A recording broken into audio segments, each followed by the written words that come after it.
Welcome to the Carousel. I am John. With me I have Jake. I'm reviled by disc jam players worldwide. Did you win last Thursday? Is that what happened? I did. I was playing a bunch. Not a bunch. I was playing for maybe half an hour, 45 minutes, because they changed some stuff around. And I kept running into people who had put Twitch in parentheses or brackets or something in front of their Steam name. And I was like, it was I don't know, maybe one of the last matches I was playing that night. But after he just kind of left after our game was over, I was like, I wonder if he streamed that. He probably streamed that. I'm going to go check it out. And sure as shit, I open up the stream, and as it loads, he's got his head in his hands, and he's just looking down and Mrr. And I went back the next day once it was archived and everything and found him. And he was not happy to be playing me. He literally said, quote, "I hate this guy. I'm never playing with him again." And I wanted to, I wasn't trolling him, but I kind of had to have a laugh and kind of grin, wow, that apparently I'm pretty good at this game. That I guess the thing online is when someone's mad at you and is screaming at you into the mic, you just think they're being a sore loser. But when they're pissed and they know you can't hear them, that's a whole nother level of wow, he wasn't trying to make me feel bad. He was just, I really pissed this dude off. Anyway, that was my last Thursday. Wow, okay. So Disc Jam, free at wherever the fuck you play that free at. Thursday nights, you got to get an alpha client or alpha key. They're totally free. You get them right away. Disc Jam, look it up on Google, you'll find it. Okay. So, if you have not listened to the Carousel before, we go over movies and video games and all that shit, and we always start out with releases and news. So, releases for October 18th. Battlefield 1 for the XBO and PS4, and that also comes out the 21st for PC. Do we know why they do that? Because they're assholes and they're EA.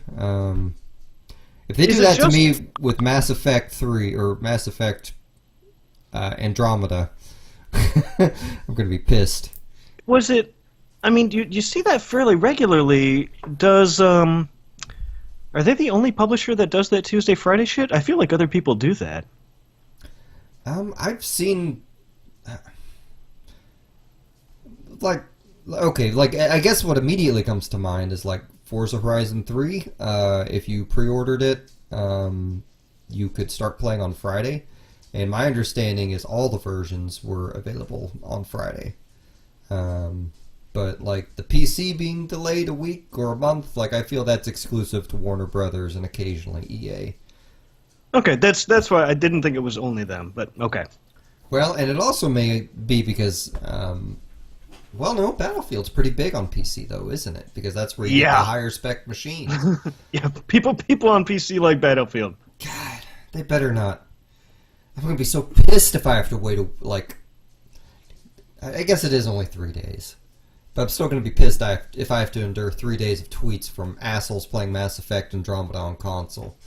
And I will totally be one of those guys. In fact, if that's the case, I will make sure to pre-order it on console, get my 20% from Amazon, and live with the lower res game just to torment you for a long weekend. Jeez. Bunch of fucking bullshit. So, also on the 18th, Batman Return to Arkham for the PS4 XBO. I don't know that I'm going to pick this up on launch, but I've really been itching to go back and play those old Batman games. I downloaded Batman Arkham Origins. Hey, I haven't fired it up yet, but I downloaded it, and I'm getting ready to play it again. And that was the non-Rocksteady one. So, that's how much I'm sort of jonesing to go back to those older games. So I might end up with that game at some point. So help me out. Is this Arkham Asylum and Arkham City? It is exactly that. Okay. It doesn't include Arkham Knight?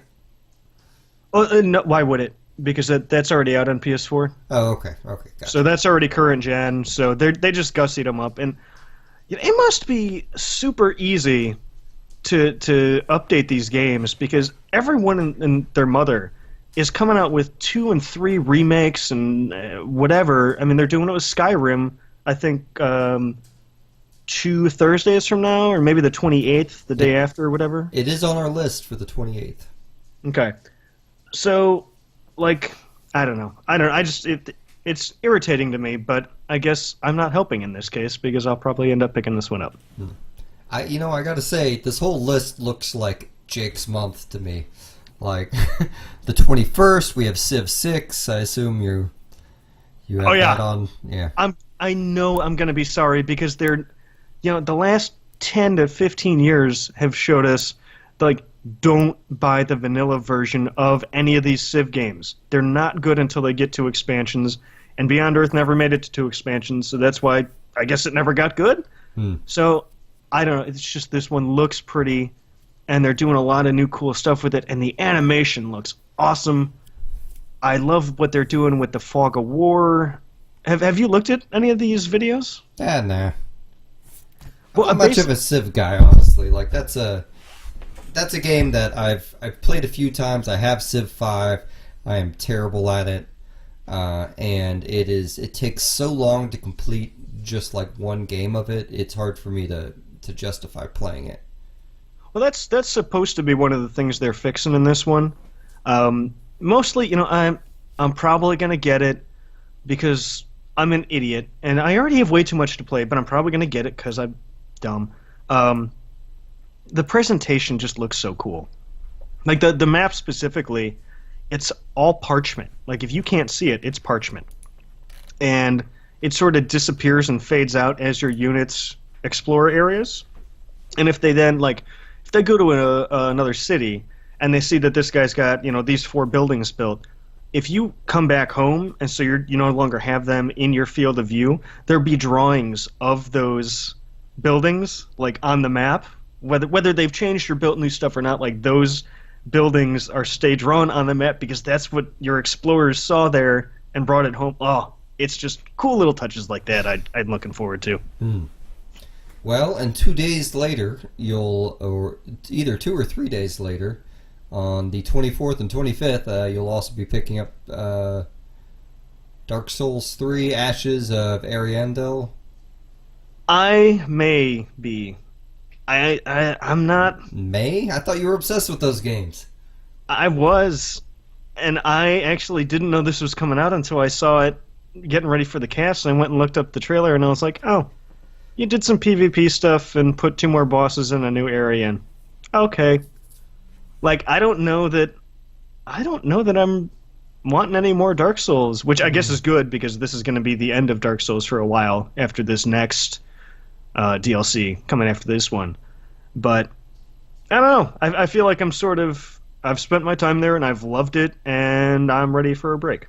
Well, good, since they're giving you one, and I'm sure they'll come up with an entirely new franchise that is exactly like them. Yeah, it might move a little quicker, and they give you a crossbow instead of a gun. Yeah. Or maybe they're just like, hey, let's go back to King's Bounty. Is that what those games are called? King's Field, I think. King's Field, yeah. No, they'll move it up. It'll be a future thing, and it's all the same thing except you have laser swords.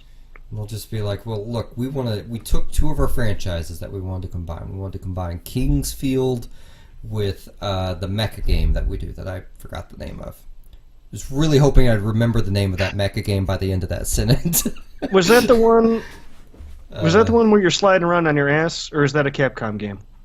It's like some kind of versus arena mech game where you Jesus Christ. Alright, I'm Googling it. I was gonna say we are 10 minutes in and it's already GoogleCast. Yeah. I gotta remember the name of this fucking franchise. Just more bullshit for me to edit. That's my own fault. Armored Core. Yeah, you never do it anyway, so. Armored motherfucking Core. That's what it's called. It's a game that uses every single goddamn button on the controller, and I've only ever played a demo of it, oddly enough.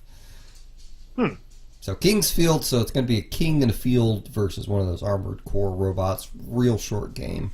No, the king is driving the mech. Oh, is that okay? Yeah. Not bad. And I think it's King's Field, so it'd be like a Voltron thing, maybe. I'm just saying, what we're spitballing. We'll figure something out by the time that we gotta go do our Kickstarter. Yeah. Oh God. We were talking about releases, right? So then the 25th, more Batman in the form of Telltale Series Episode 3, The New World Order. Yeah, I'm not loving this series, but actually, I complain about never finishing any of these episodic ones, and I think it's because when I get them as one big chunk, I don't want to play 8 straight hours of this thing. These games seem to, I don't know if they've always been this way, they seem to be the perfect amount of time per episode. Like, you sit down, it's an hour and 15 minutes to maybe 2 hours, and by the end of that I go, okay, I'm done with QuickTime events and dialogue trees for tonight. And then 6 weeks later, a new one comes out. So, I'm really kind of digging these.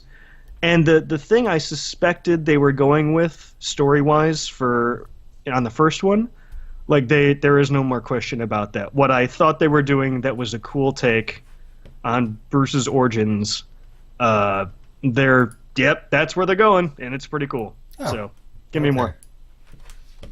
So then on the 28th, Titanfall 2 for all the systems, including the PS4, since, Titanfall 1 was not on the PS4. I don't know. Are you picking this one up? Nope. I'm curious to see how that single-player campaign reviews. Yeah, I guess I'm more interested because I never even played the first one. I never even played a beta, demo, nothing. Because I don't want to play multiplayer games unless it's Disc Jam, and I can go watch him cry about it. He didn't cry. I'm exaggerating. It's if you're going to play a first-person shooter multiplayer game, I think Titanfall's a really good option. I would actually probably be more likely to pick up Destiny than I would Titanfall, just because there's progression and stuff. Yeah. I don't care about prestiging. I don't want to deal with 420 bug balls, triple X. No, I'm good. Well, and the thing I kind of got from Titanfall was the first game was really just, hey, we made this really cool multiplayer thing. We can't afford to make the rest of the shit, so we're just going to release it. And so what I'm hoping is Titanfall 2 is an infinitely more evolved version of that, but we'll see. I still broke this month, so it'll be probably November before I start buying games again. Yeah, I got Mafia 3 on Friday, and I really probably shouldn't have. I should have. If anything, I should have saw it on Amazon. I got my pre-order thing on for Prime and waited for the disc to show up, and I was like, no, I got the next 4 days off, man. I'm picking this thing up, and so there went $60. Okay. Well, and then also on the 28th, we already said Skyrim Special Edition, so... Yeah, I just wanted to throw that out there because it's probably not going to be out before our next cast actually goes into the feed, so... Yeah. Movie-wise, not too much that we're interested in. We have Batman's The Accountant on the 14th. Yeah, I literally put The Accountant, I guess? I honestly, the first trailer for that looked really good, and then the follow-up trailers have had me doubting the first trailer. Yep. But this will be the first weekend in a long time I've had any money, so I may go catch a matinee. We'll see. Then on 10/23, Walking Dead Season 7 starts up. We've moved on to TV, which is why this date went... whatever. So... I don't think anyone's following chronologically here. Yeah. I think you'll be alright. It's just, hey, shit's coming up. Yeah. And then on Netflix, a series I've completely done a 180 on, Black Mirror Season 3, Part 1 comes out. I talked about this on the show before and hated it because I saw the first episode and I'm not down with bestiality. The pig wasn't alive. Oh, wait, it was, wasn't it? Yeah. Yeah, they just sedated. Oh, God, that was a gross... Ugh. If they could have just... I don't know. There's no way they could have shot that scene and not have it just be completely revolting. But The rest of the series. I mean, I guess the only way you could shoot it that wouldn't be completely disgusting is like, you remember in Animal House when they fired the pistol and the horse made that the face and died? Like if they do that and the pig is making that horse face from Animal House, maybe it's tolerable. Oh god. But yeah, but I saw the rest of the Black Mirror series. It's really good. Season 1's a lot better than the other seasons. But they're still good. So hopefully this season's good too. But kind of what you get it now, John? Do you get it? The Black Mirror is your phone. I got it. But like episodes, like Nintendo told me on Twitter that episodes 2 and 3 were the best, and I should have watched them last, and I agree. Which two were those? That is the one with the future where everyone has like a little, like they all ride bikes for a living. Oh, yep, that one was cool. And like that one I liked just because it curbed expectations so much. It didn't end where I thought it would, and just like went running with like just this great public manipulation thing. But then the other one, episode 3 was the one where they is that where everyone's got they can record everything all the time? Yeah. Okay. Yeah. And that one was really good, but because I didn't like any of the characters in the episode, it actually made it less good for me. I generally have to have someone that I like on some level to enjoy it, and the main dude was a douche, and his wife was a douche, so none of that helped. So this is weird. This is a little sidetrack thing, but since we don't, since it's just you and me tonight, we got a little extra room. I was listening to Fresh Air this week, and the guest, like, just called somebody a douche. Like, he didn't call Terry Gross a douche. He just was talking about somebody who was like, yeah, he was total douche. And they didn't bleep it, and Terry Gross didn't flinch. Like, so I don't think I'd heard that word prior to, like, 5 years ago, and now I guess we just don't care. Like, does that seem like a really quick turnaround to you?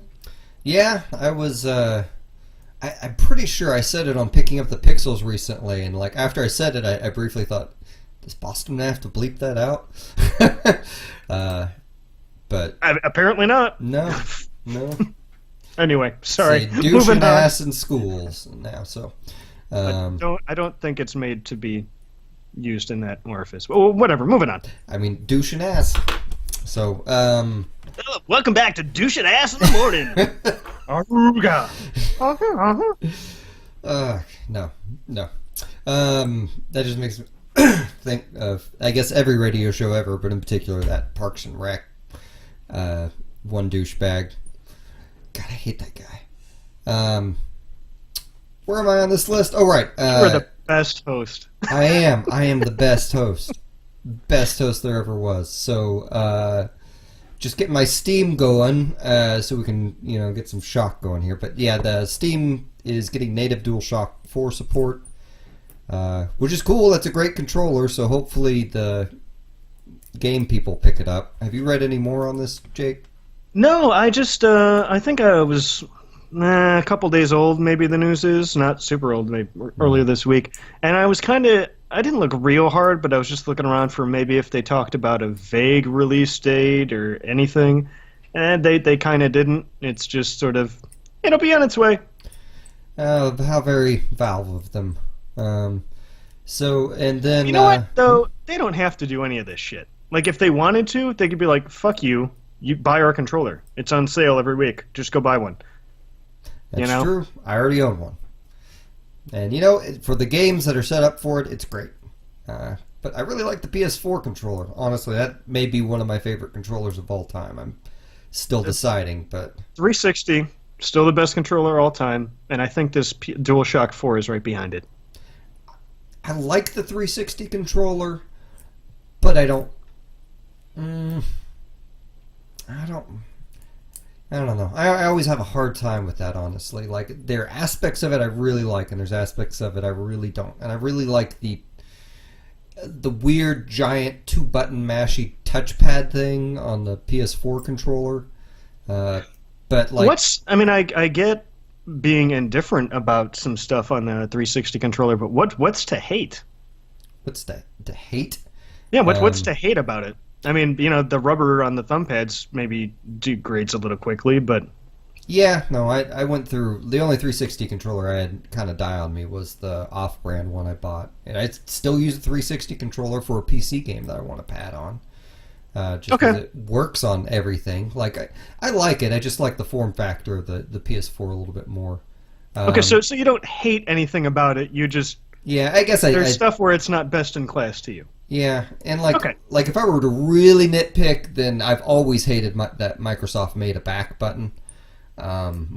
Yeah, I hated that since the original Xbox. But let's be real, it's just a select button.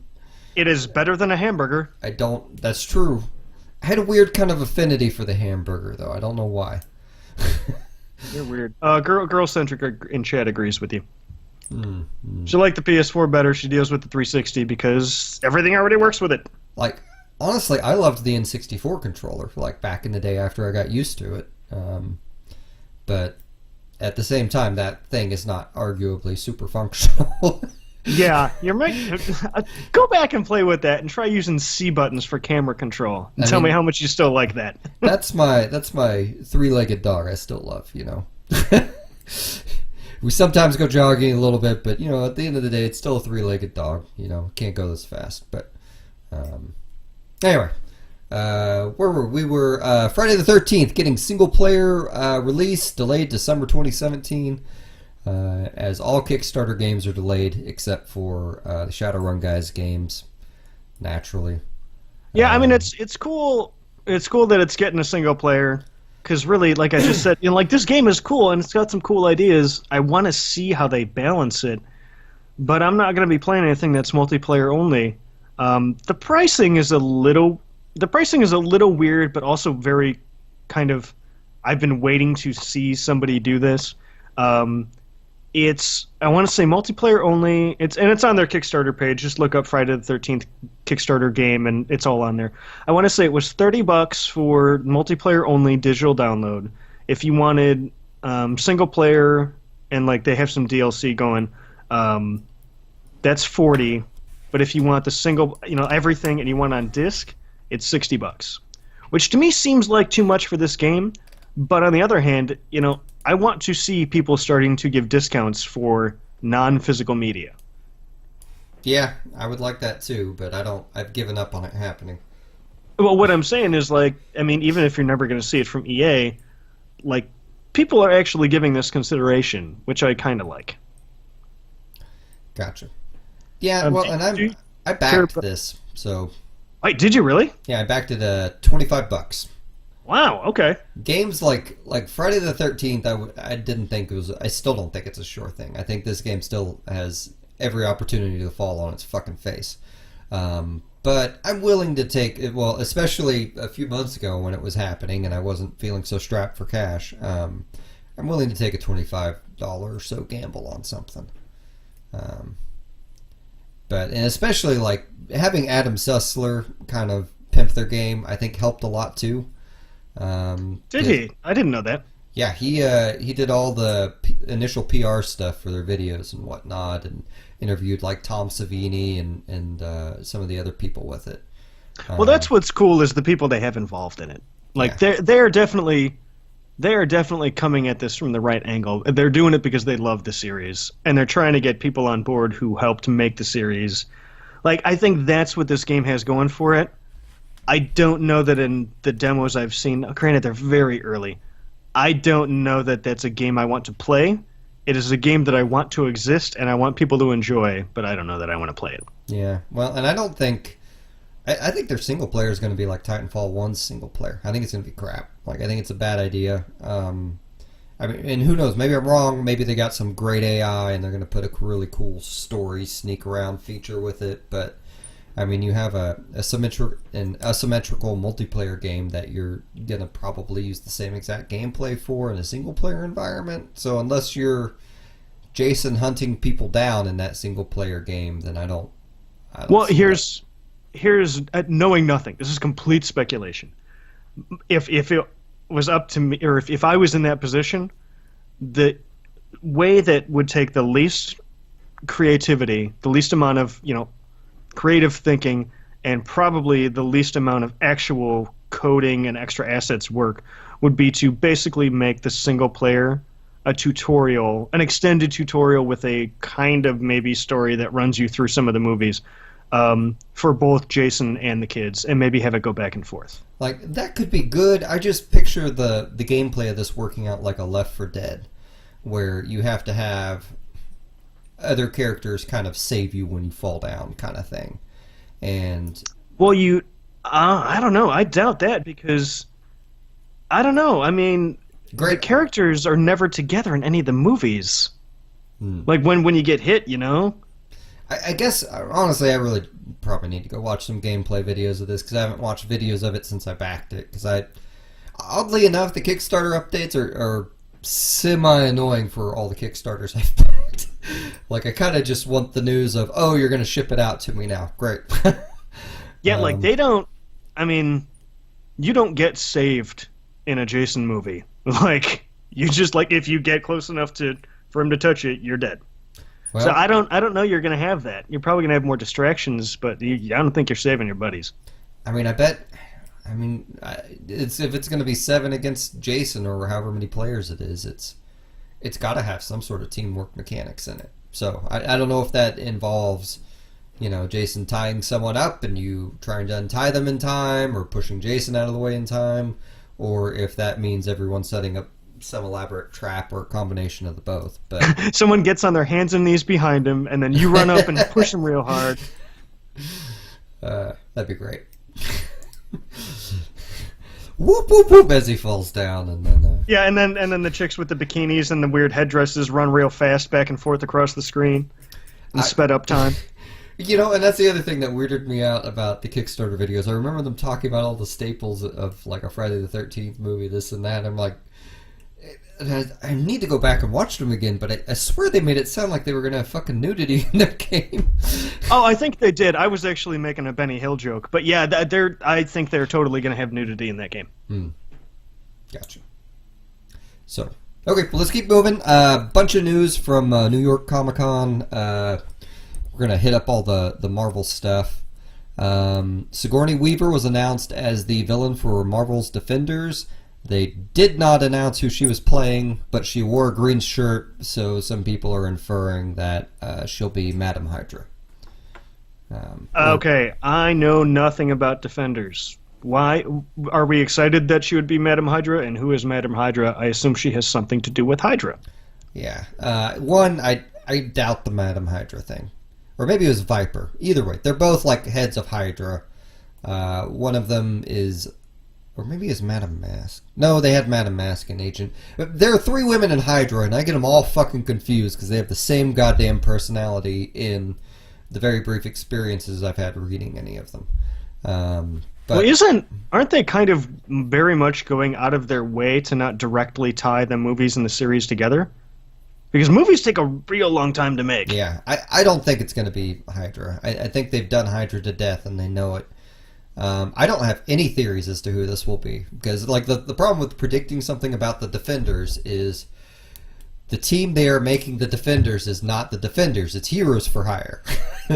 Like, the Defenders is like Doctor Strange and The Thing and Iceman and Beast and maybe Silver Surfer. Like, it's not... Really? Yeah, it's not any of the characters they're using. Like, I just took them at their word. No, they just didn't want to name it Heroes for Hire.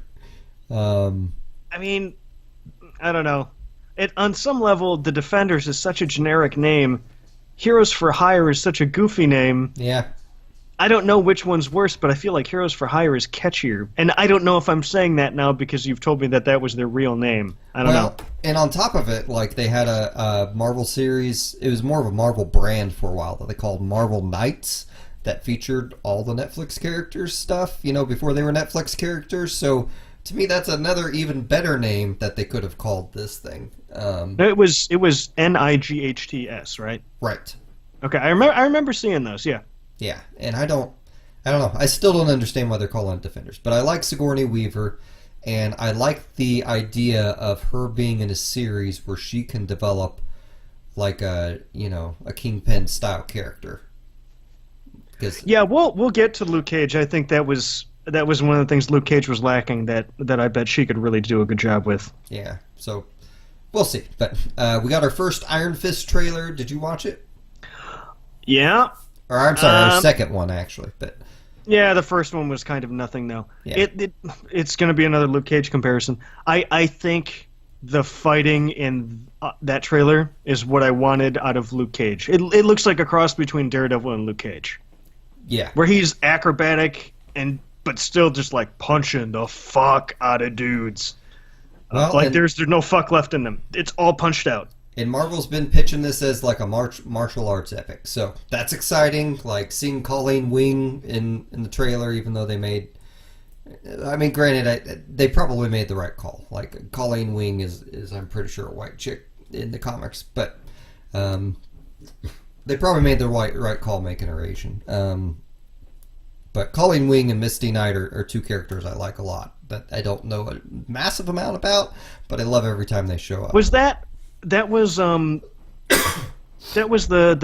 God, I forget what you call them, the flyers where it's cut at the bottom and you take a number.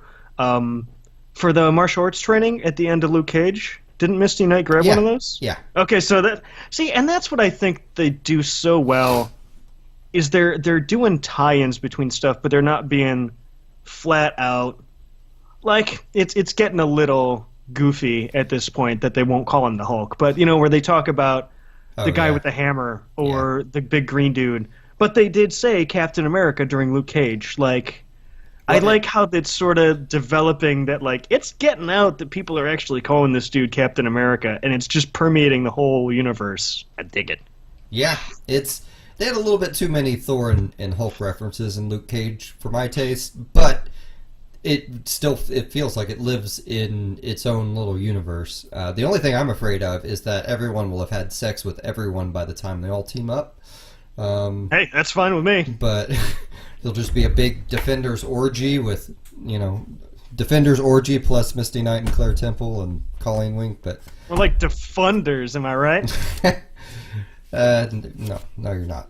Completely wrong. So no, I mean they're defunding. They go into a political action committee, and they want to go back to the gold standard, so they defund the Fed, and it becomes this really weird courtroom thriller. But like, there's this tension under it because like these dudes could just flip out at any moment and just like kill the judge. I don't know. Again, we'll figure it out before we do the Kickstarter. But I think we got a good nugget to go off.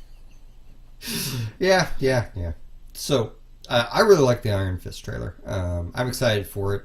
Iron Fist's comic book romantic interest is Misty Knight, so a little bit weird to see him making out with her comic book best friend in the trailer. But it is what it is. I'm also curious to see if this Game of Thrones guy will actually look good doing the martial arts, because you just saw some kind of fast cuts in the trailer. So is that what he's from? Yes. Okay. He played dude on Game of Thrones. I don't remember who. Even when I watched Game of Thrones, like I've said before, I couldn't tell which white guy was which because they were all dying too quick. So yeah. Let's see. Also, it kind of bleaked and Marvel confirmed Punisher is already in development, and they're casting and filming right now, and some shots have leaked that really aren't worth looking up, in my opinion. Because it's literally like one of them's just like Punisher eating a sandwich on top of a wall, like the dude was probably on break. It's probably not even that's really what I was going to ask, like Keanu Reeves style, or like badass Punisher on a stakeout style. I don't know. He has like a beard and he's kind of scraggly and he's eating a sandwich and there's a camera behind him. I don't know what's happening. He could be on break during set. He could be. What's that actor's name? Do you remember? I usually do, but I don't right now. Okay, don't bother Googling it. I'm excited to see a Punisher series. I think he was the best part of that second season of Daredevil. I thought that second half with Elektra was very much a letdown. So I'm stoked that he's doing more of this. On the other hand, I'm bummed because he's doing this instead of coming up with some other awesome role that he could make me love. Yeah. It's a real first world problem as far as, liking an actor goes, but yeah, it's a good problem to have. And I'd just be all right with him playing the Punisher the rest of the time, honestly. But We'll see what they do with that role. Like, I'm still like, I feel like they have to bring him into the Defenders at some point. The Defenders. And they haven't. No. Get your anti-Planned Parenthood agenda off this podcast, Jake. Hey, can you picture Jessica Jones arguing against Planned Parenthood? The woman who just has anonymous sex all the time, usually probably drunk. Oh, okay. Yeah. I don't know. That might actually end up being pretty funny as a three-shot one-off, what if kind of thing. Anyway, you're talking Netflix or porn now? Three-shot one-off. The three-shot one-off. It's a specific shot, like a camera shot in porn. It's like a mise-en-scène thing. We can go into it after the cast. I'll explain it to you. Yeah. The other thing I'm worried about on the Netflix, I say worried about. I'm kind of worried about and kind of excited for. Like, I don't think they can separate everyone out after the Defenders, which is kind of disappointing and kind of not. Like, I kind of want to see Jessica Jones on her own doing stuff, but at the same time, I really would rather have Luke Cage hanging out with her. Like, I kind of want to see Luke Cage and Iron Fist have their bromance thing that they do in the comics and just have, like, 12 episodes of those two dudes hanging out and kicking ass, but I don't know. Maybe they fucked up and those two actors don't have any chemistry on screen. I don't know. But even with this, like, it felt, you know what? I guess we're hitting so much Luke Cage stuff here that it's going to be a real short segment later. But I feel like it was too detached. Like, they moved it so far away from Jessica Jones that it almost didn't feel like he was in that series. Like, almost like you could have picked a different actor and just been like, oh yeah, you were the guy that had sex with that lady that was on Breaking Bad, right? And everyone would have been like, okay, and moved on. Because this story seemed so separate aside from the fact that Night Nurse shows up. Oh, and who called her Night Nurse? That was cool. Oh, yeah. Yeah, I don't remember. Someone actually called her Night Nurse. Anyway, sorry. Yeah. So they also released a trailer for John Wick 2. That looks really fucking good. I'm in. I'm not watching anything else until it comes out. Yeah, we got till February. I mean, literally no media is going to cross my eyeballs. I'm watching nothing. No, I'm skipping any other trailers, anything, interviews, screenshots, whatever, because I'm sold. Yeah, it looks great. It's I just like that they showed the dog in the trailer. What do we think that is? Did he go out and buy a new dog? Well, that's the dog he gets at the end of the last movie. Oh, that's right. Spoilers for one of the only story parts in the first John Wick. I forget if I was reading... That's not true. It's very story-oriented. It's just funny because it's like there are 3 story beats. Yeah. Dog, no dog, new dog. 3 acts of dogs, yeah. I forget if I was reading this or if I heard this on a podcast, but the actual, like, the amount of attention they put into the gunplay to the point where, like, you're never going to get that goofy 80s thing where Rambo has, 82 shots in, like, an M16 or something. Like, if the gun that John Wick has in that scene, if the magazine holds 11 bullets, he will not shoot more than 11 times before they show him reloading. And they've organized the choreography as such. Like, that's the detail they put into this. Yeah. I'm excited. First movie's great. I watched it with my dad on Father's Day. I think I asked the guys on TVGP, the forums back in the day, I was like, hey, so my dad's coming over for Father's Day. Like, would this be a good movie to watch? And it was just overwhelming, all caps, yes. I'm not sure if I've met anyone who didn't like the movie. I feel like there was some motherfucker who said he didn't like it, but I don't remember who. Oh well. So continuing on, I got nothing. You want to talk about Neverwinter? I do. I have to admit something that I fucked up when I was talking about how I fucked up real quick. Oh, shit. Sorry. That was partially gray.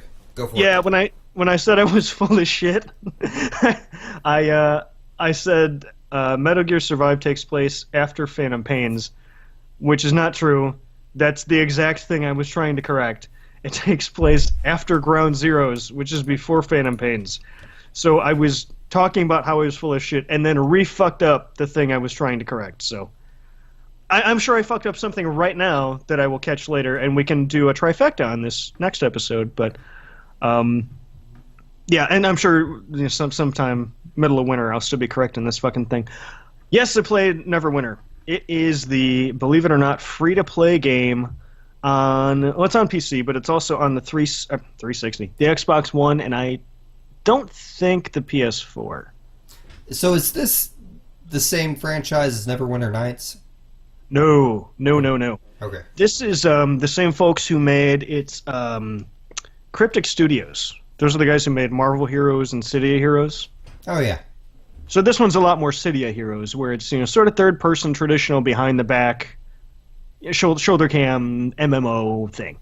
And it's all Dungeons and Dragons for those who don't know what Neverwinter is. The free-to-play bullshit is real bad. It's real bad, and I'll get to that in a bit. But there's some good things to talk about beforehand. It's got all these discrete zones, and as a guy who doesn't know a ton about Dungeons and Dragons lore, I've never played the tabletop game. I've listened to people do what do they call them? Real plays, live plays, something like that. I don't know. I don't know what your kid lingo crap for this is. Go follow Austin Walker if you want to learn those words. It's actually his friends at the Tablecast is one of those that I listen to. But so that's kind of really sort of the extent of my knowledge about Dungeons and Dragons, and it's sort of just permeating every fantasy video game there is. It's got a lot of discrete zones that take place around Neverwinter. They're all pretty varied, and there's quest lines that sort of go through them, and they're short enough that you don't go like, I am so ready to leave this fucking zone. But they have enough variation in them, and enough, even if it's sort of limited, we're hand-waving this just so we have a reason to send you to the zone. I need 6 diamonds from these guys, or I need you to free 6 people who have been, enslaved by the drow, or whatever. It's varied enough, and they don't overstay their welcome. They're not. Oh, so this is Forgotten Realms? It's got, like I said, I don't know. You just said the drow were in it. I don't know if it's a best of. I mean, it's got the drow. Are they only a Forgotten Realms thing? Primarily, like they don't appear in Kryn. I'm pretty sure. I think this might be related to Neverwinter Nights, because I think Neverwinter Nights is Forgotten Realms too. Well, it takes place after the Spell Plague, which I guess is like sort of a huge apocalypse that happened. So maybe that was in between Neverwinter Nights and now, because they had to rebuild Neverwinter. That's part of the story. So it's the zones are all fun, and they all have their sort of little end zone and instance that you go through, and all of it's solo content. You get a companion. I named mine Captain Butts. So it's me and the Butts bombing around. And you get to do this little solo instance at the end, and it's fun. And then, from time to time, they'll give you a group dungeon to do. The queue finder works real quick, generally. It's good at matching people up. And what's weird is it's been out long enough that no one needs to do the trial and error and we need to figure out, a strategy for this boss fight. Like, there is one guy in every group who's done this 40 times, so nobody uses voice chat and no one has to. It is the best version of running a dungeon in any MMO I've ever played. Because nobody's whining, nobody's hanging around. Everyone's like, all right, let's go, let's do this. We're in and out in 15, 20 minutes. Like, you get all the lore because it stops for the cutscenes. It's great. I did just look it up. It is in the same world as Neverwinter Nights. Okay, is it like several hundred years afterwards or something? I didn't look it up that much. I'm the only other person on this side of the cast. I gotta get my listening skills up. So it was just real quick. Oh, yeah, it is the same world. I'm good. Well, it makes sense. I mean, the city is the same. So, but it's all based on of course, Obsidian and BioWare did the original Neverwinter Nights stuff, and that was based on a Forgotten Realms campaign thing. So there you go. It was real tacticsy, right? Sort of isometric tactics sort of thing. Neverwinter Nights was kind of a Baldur's Gate style game, so you could say it's tacticsy, but I tend to think of tactics games being Final Fantasy Tactics, where you have a grid and it's turn-based, whereas Neverwinter Nights is everything is constantly moving. It's still making dice rolls when you're doing shit. Okay, so it's more isometric, like older Knights of the Old Republic or Dragon Age. Yeah. Well, okay. Yeah. Well, no. Yeah, I guess Dragon Age had... I'm sorry. I played Dragon Age like 50% of the time turn-based, so I get that one confused. But yeah, essentially when you're not doing the turn-based version of Dragon Age, that's a good example. Okay. Knights of the Old Republic is a very good example because that was basically based off of their Neverwinter Nights and Baldur's Gate stuff. Okay. So it's good. I mean, it's fine, but it's not incredible. It was really kind of just a time waster for me. It's something I'll pick up on a Saturday, and then realize I pissed away 9 hours on it and go, oh shit, I better go to bed. So I did that 3 days in a row during my vacation. So I got up to level 60, and the game changes a lot at level 60. I think that was the original level cap, because when you get there, it opens up a lot of extra stuff. There's actual sort of like chaptered storylines that sort of go in between zones and have more of an actual campaign feel. And the reason for that is because it was written by R.A. Salvatore. And like in the second chapter, you made up with Drizzt, who is the only D&D lore character I know. He's the drow that just kills everything all the time and can never be hurt by anything except the one thing. And then when you find the one thing that can hurt him, he figures out a way to not be hurt by the one thing. And there's some King of the Dwarves that I'm guessing is real big in the lore because they're already buddies. And I met up with like a cleric who saved us. So the missions have gotten so much more varied and just interesting and fun, and it's crazy the amount of engagement I have with this, because MMOs generally don't give you much engagement past click, click, click. And I guess that's the coolest thing that I've discovered once I hit level 60 here, because it's no longer necessarily about the grind, even though I do have 10 more levels to get through. I'm playing a trickster rogue, which it's the only kind of rogue you can pick, but John, you never played WoW, so you wouldn't necessarily know this, but when you're playing a rogue in WoW, it's sort of, to some extent, you want to be behind a guy and that'll unlock certain skills because you can backstab, but really it's just about the order you mash your buttons in. And here you have to be so much more movement based and fluid, and like you have to dodge attacks and stuff. Did you ever play DC Universe Online? Very briefly. Do you remember the big red circles on the ground when they were going to do like a big move or something? Nope. Okay, so in these controller-based MMOs, they will give you sort of a heads up a lot of times that like, okay, there's a big red circle around whatever creature yeah. I think they did that they've done that in a bunch of games, yeah. Right, so like that's your cue, he's going to do an AoE. Or have a red cone come out from an area of him, and like, this is the area, you have to get out of. Well, the rogue has this tumble ability that you can use, and basically it works like kind of like a roll in Dark Souls. So I guess that's where I'm getting my fix. But I've never felt so much like I was actually playing the role of a rogue than I do here, because combat advantage isn't just you're standing in the half circle behind your target. It is if you and an ally are on opposite sides of a target, you both get combat advantage, and you get huge damage boost. And so it's really so much more movement-based, trying to play into that and make sure you're where you need to be, but you're still dodging attacks. Like, it is the most engaging MMO I've ever played. That being said, the free-to-play stuff is complete bullshit. It's awful. The way they limit you is inventory space and identify scrolls. Ooh. I was about to say inventory space. Yeah, it feels like that's what every free-to-play game I've had has been doing. But identify scrolls, that's bullshit. Well, and this is another thing that's actually gotten a lot better since I hit 60.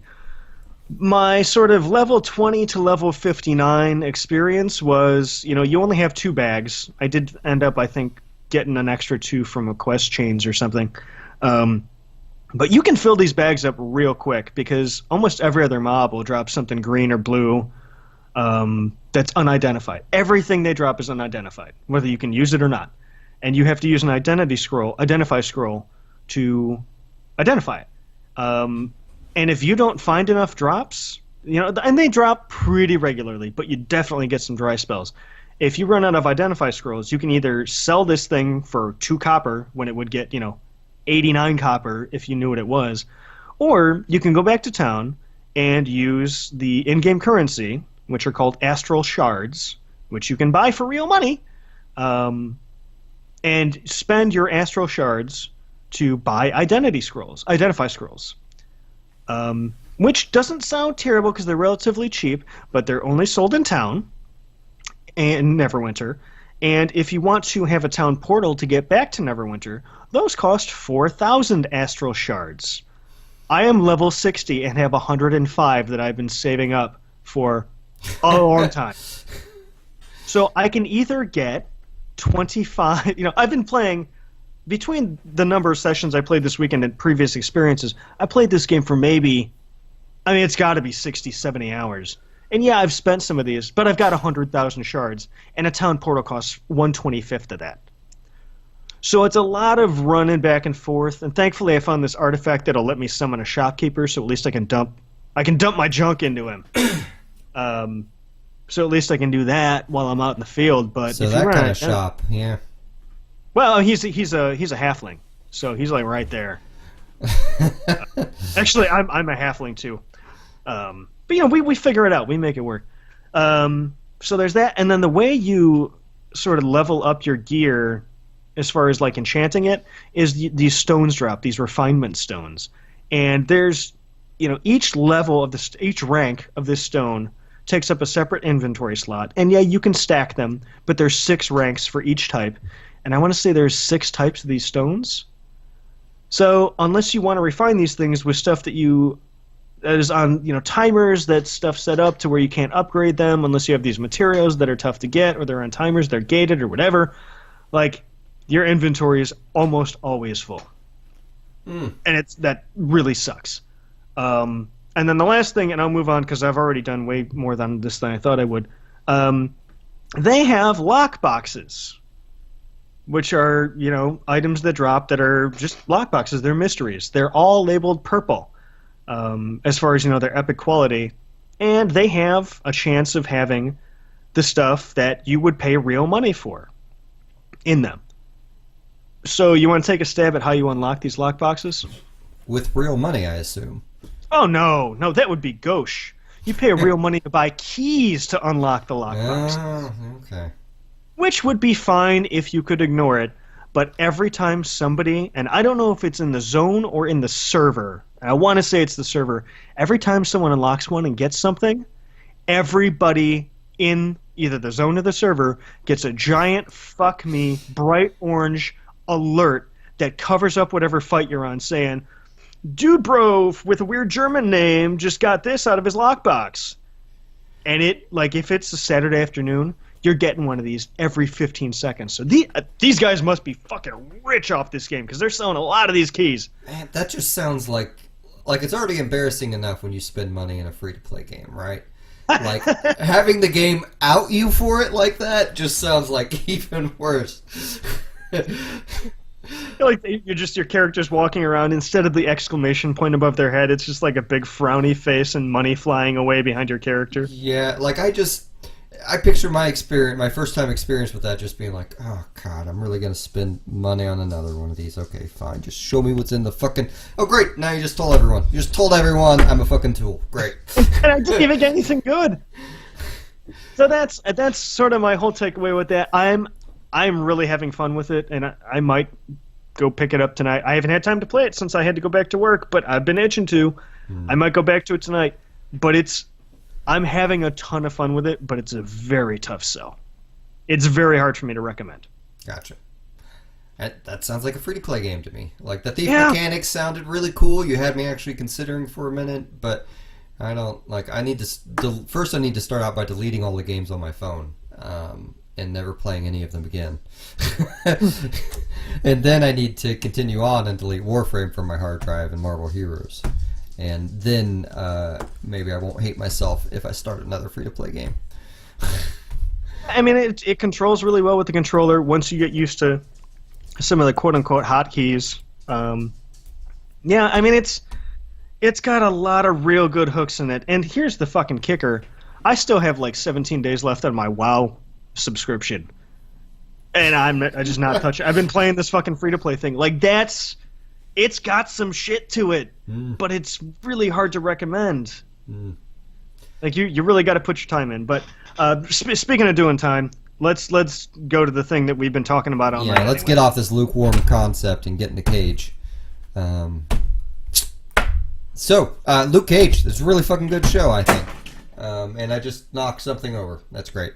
Where are you? Like, you're doing your Luke rage. Yeah.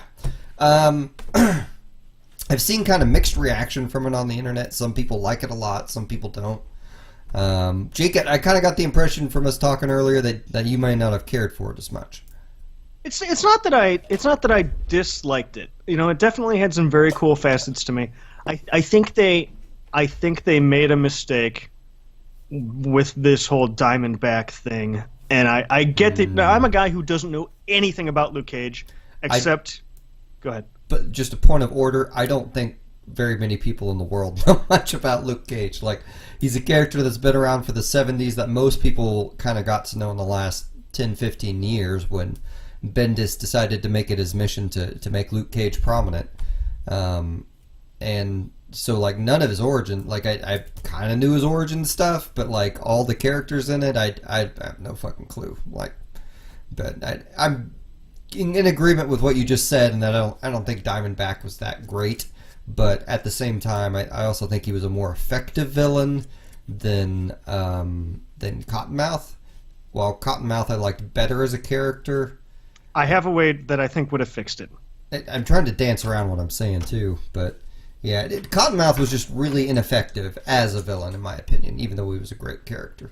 I think what they needed to do, and I'm hoping they do with Sigourney Weaver, is I think what they should have done is made Cottonmouth a much smarter and more scheming character.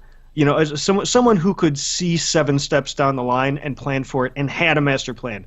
Because he seemed like he was winging it sort of the whole way through. Yeah.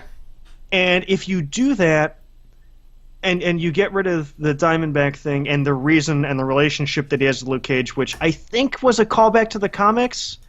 Like, it had to be, right? I kind of don't think it was.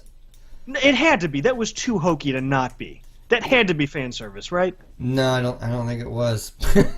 I honestly don't. Like, I don't think there's anything about his parents in the comics. I could be wrong, but, like, I will say that it's interesting because I'm trying to dance around the spoilers, but Diamondback gets a certain costume at the end. Evidently, that's fairly comic accurate.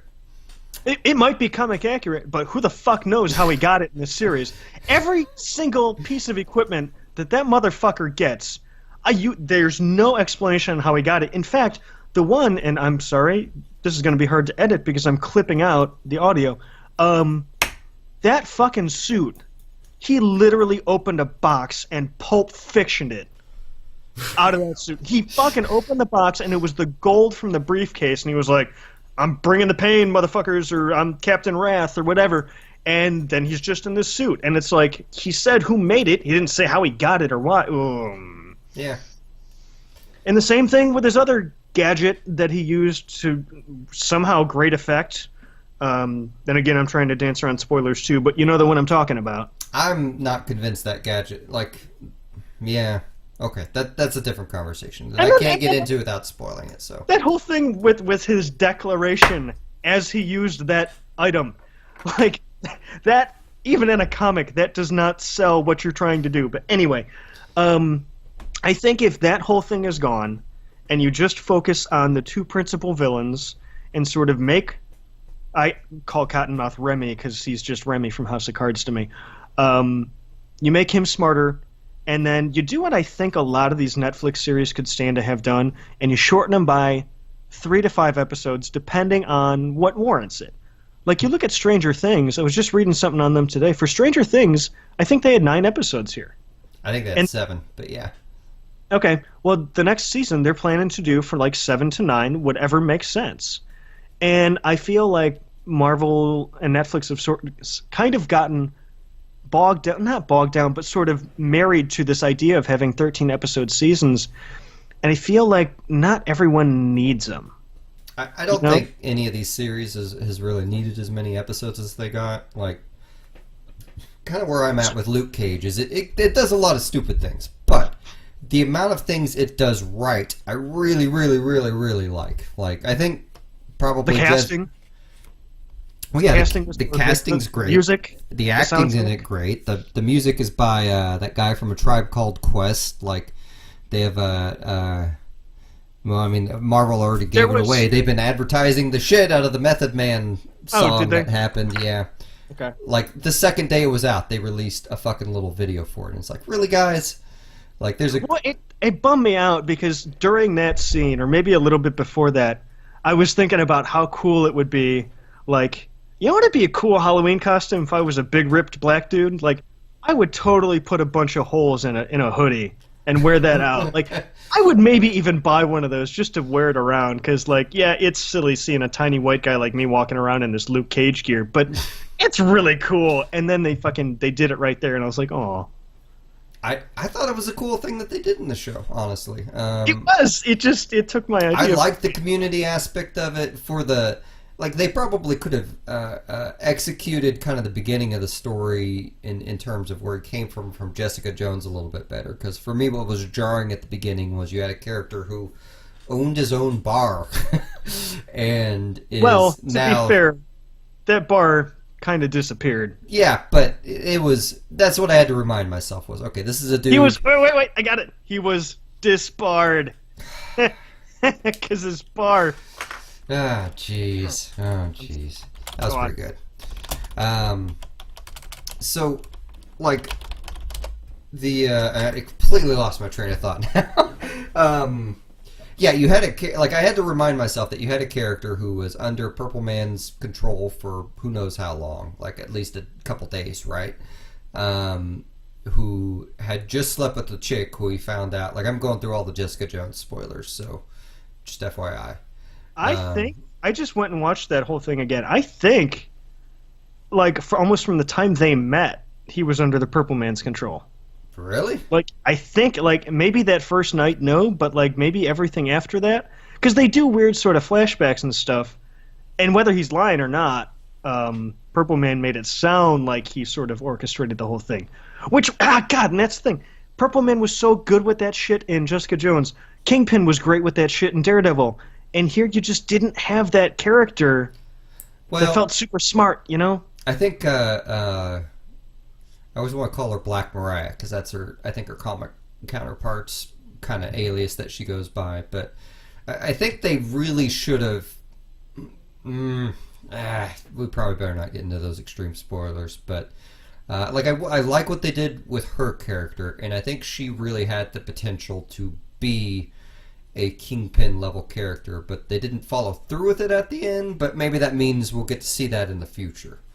Yeah, and maybe like they really looked like they were gonna take that turn. Yeah, and then they sort of didn't. Because Cottonmouth's story was a surprise to me. Like, he was a really entertaining character. Like, I really liked him playing the jazz organ, like, kind of in his off time.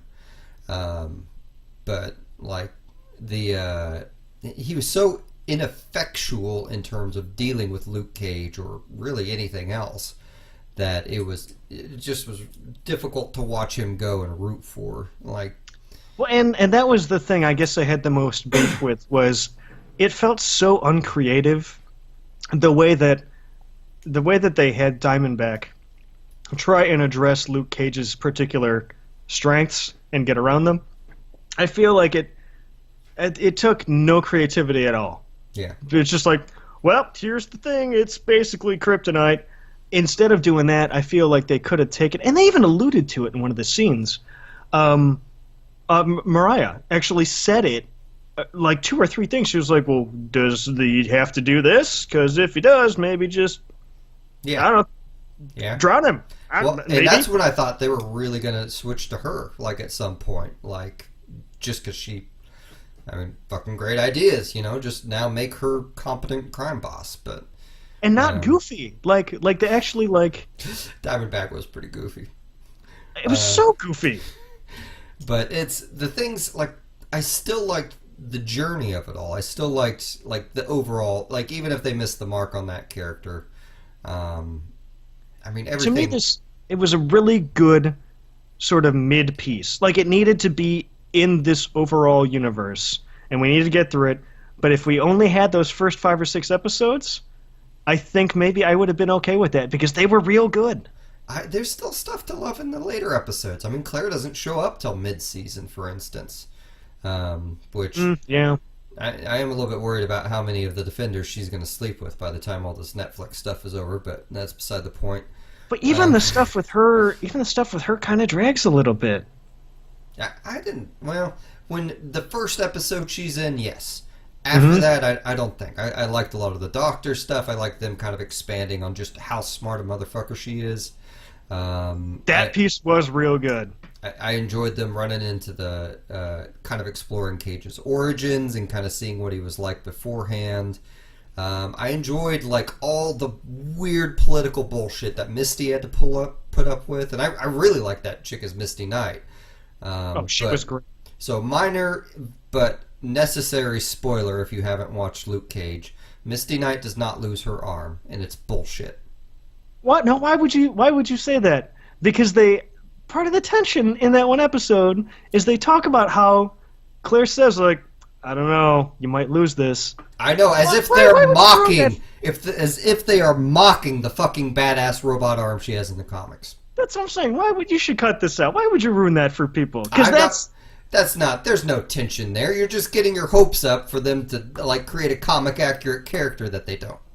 See, and maybe that just makes me happy because I'm an awful human being. That you got your hopes up and then we're disappointed. Yeah. Well, and honestly, that whole scene, I'm like, this is going to be the lamest fucking way she can lose that goddamn arm. Yeah. Like, of all the stupid ways to lose her fucking arm. But it was, God, I wanted it to happen. Yeah, that lemur, who puts a lemur in a cabinet? And there's no way a lemur is that quick that would be able to tear her arm up that bad, that quickly. Anyway, that doesn't ruin the scene at all. Although that end scene probably does go on too long anyway. But all these Netflix shows I think could probably, I agree with you. I think they could be condensed down at least 3 or 4 episodes. But it's not necessarily across the board. I'm just saying like, don't nail them to the wall as 13 episodes apiece. Just say, look, here's a range. We're not going to give you $55 million to make this thing. So don't tell me you're trying to put out, like a Fox, or an SVU, something like. Don't tell me you're putting out a 32 episode season because that ain't happening. But here's your window. You get from I want at least 7 to maybe 14 at the top end. And whatever fits your story, wherever it makes sense to end your story, or if you need more room, take a little more room. But here's your window. You don't have to be one or the other. And I feel like that would help them. And I don't know, maybe there's something behind the scenes or logistically or financially that they have to agree to that stuff. I don't know. And it might be. It might have been because they signed 5 deals at once, right? So it may have been, we signed on to specifically do 13 episodes of this series and this series and this series. So, but like, I guess back to the previous thing. Like, I love the whole the setting of Harlem and kind of the movement with that. But I really want the second season of all of these shows to be completely different, and I want them to mesh characters. I think one of the most important things in the comic books are these heroes' relationships with each other. And I think if they just continue to say, no, we only need one superhero per show, then they're going to shoot themselves in the foot. Because I would. And rather... it seems like they know that on some level, because, I mean, I think pretty much across the board here, they're giving good supporting casts to all of these shows. That is true. It's also I mean, a level of like how useful is the supporting cast. For instance, like I like Foggy and Karen and Daredevil, but they're mostly useless characters. Like they don't do anything to further Daredevil's plot for the most part. I did like how Claire kept saying, like, I know a really good lawyer. If you need Jesus one. That was just, Christ. Like, it was cute. I enjoyed the amount of world building they did in Luke Cage with all the different references to everyone, but at some point it was just like, just fucking have Matt Murdock show up. Come on. Well, just I like how they're sort of winking at this stuff, but not so overtly and like pinning a tail on it and like, no, hey y'all, I know this blind guy. It's pretty overt. It is pretty fucking overt. Well, it was only overt because she said it like 4 times. She said it 4 times. They talked about Thor's hammer at least twice. They talked about the big green guy at least twice. I did enjoy them calling Luke Cage the Harlem's Captain America or whatever it was. No, the hero of Harlem. Wasn't that it? I thought they made a Captain America comparison to him in there too, but maybe I dreamed that up. I know they referenced Captain America specifically as that. Like it definitely feels like a world that is a New York that is after the Avengers movie, and it definitely feels like a show that is going to be connected to all the other shows. But I want to see Luke Cage and Iron Fist hang out for 13 episodes, you know? I want to see Luke Cage and Jessica develop their relationship like they have in the comics. And I'm not really familiar with the Misty Knight Iron Fist romance, but that seems to be a big deal to some people on the internet, so... Well, and also, you know, we don't know that they're going to follow the comics exactly. They're not the Defenders, for one thing, so, like, who knows? Maybe they're not. I don't think they're going to follow it at all. You kidding me? You already have... we'll get maybe don't. More spoilers. Little early for that. But, I mean, yeah. But, I mean, you see, like, Iron Fist making out with Misty Knight's best friend, Colleen Wing, who's obviously they're not best friends in the Netflix shows at this point. So that's probably going to put a damper on the whole Iron Fist Misty Knight romance that people want to see happen, in my opinion. But you're also forgetting that they can Deus Ex Machina. They can retcon whatever the fuck they want. They can. I mean, I guess, you know, it could just be like we reach a point in our society where you know, what do they call them? The singularity? What? Like people Polyamory? Polyamory, where polyamory is just a regular, normal thing in society, and so the Defenders are just all one polyamorous couple. Well, what I'm saying is, like, these stories all take place in New York. Like, it would be ham-fisted. Pardon the pun. I guess it would be ham-fisted if Spider-Ham came into the Defenders quadrorgy or whatever. Is the only reason you brought that up is because you wanted to say ham-fisted? No, I thought of that. I thought of that as it was coming out of my mouth. Okay. No, you know, these characters all live in New York. So as sort of shitty writing as it would be, like, if they wanted to, they could probably come up with some reason why Danny Rand met Misty Knight at some... I don't even know. I don't know the characters enough, so I don't know what they would both have in common. I don't know. Maybe they talk about how Misty Knight really likes, kung fu movies, and they met up at some, grindhouse theater or something that was doing an all-night kung fu movie thing. Like, it would be shitty writing and it would be ham-fisted, but they could do it if they needed to. You know, like, so we don't know. We just don't know what they're going to do. I know. Well, Iron Fist will tell us some of it. Oh, the Iron Fist trailer. Did you notice Madame Gao was in it? Nope. You remember Madame Gao? Crazy Asian lady from Daredevil Season 1? Yep. Okay. She is for a split second in it. Like, theoretically, she is probably going to be one of the major villains of Iron Fist. But we'll see. Because I think, like, the whole deal with Iron Fist is there's like 7 immortal weapons, and then there's one guy who goes around killing the immortal weapons. Is like his power thing. Well, there can be only one. Well, I'm pretty sure Madame Gao's shtick is that her whole clan like produces that guy with his powers. Oh, okay, she has. You weren't mispronouncing. Like she was fighting with a bow staff, and you were calling it her shtick. Like that's her deal. Okay, like stay away. She's got a shtick. Ah, Jesus. I can't get past it now. I want to see a Spider Ham and Iron Fist crossover, just called Ham Fisted. I want to see it now. I don't care if it's animated. I don't care if they do the weird CGI thing they did for Jungle Book. I don't care. I want to see Ham Fisted. I'm saying no to Peter Porker. I want it in my life. Anyway, so we've I guess I don't know. That's a long time that we talked about.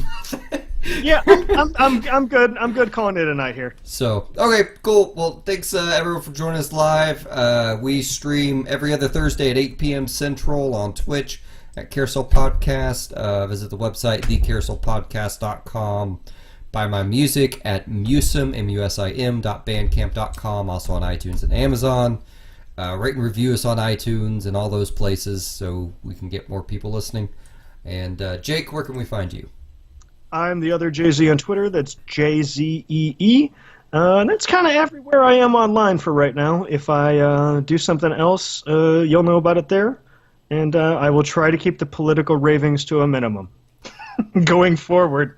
All right, well, you know what? Next episode will be our last one before the election. And then after that, we can all bitch about whoever won and how the other side has caused a nuclear war with Russia. And we'll go with that. I can't wait for any of it to be over. Just get it all. Burn it all away. Give me Fallout 5. So, see you guys next time. We miss you, Randy. So, titles.